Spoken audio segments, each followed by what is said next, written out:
अनंत का पथ। एक समय की बात है, हिमालय की पहाड़ियों की पैरों में एक शांत गांव में एक युवा सन्यासी नामक तेंजिन निवास करता था। उसे अपने वयस्क विचारों और बौद्ध दर्शन की मूलभूत अवधारणाओं को सरल रूप में व्याख्या करने का ज्ञान प्राप्त था।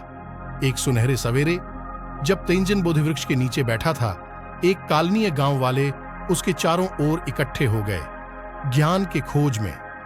उन्होंने उससे बौद्ध दर्शन की मौलिक अवधारणाओं का सरल तरीके से व्याख्या करने का अनुरोध किया।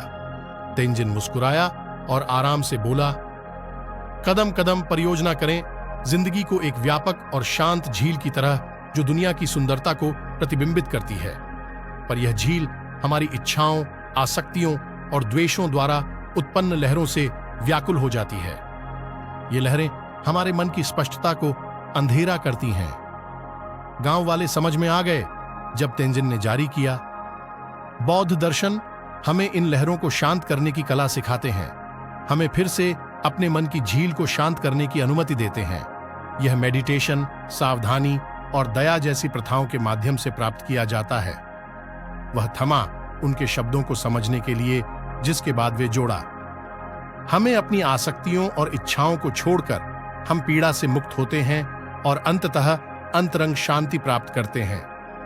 जैसे कि एक पत्थर जो झील में लहरें उत्पन्न करता है, हमारे विचार और क्रियाएं भी हमारे चारों ओर के विश्व पर परिणाम शुद्ध प्रभाव डालते हैं।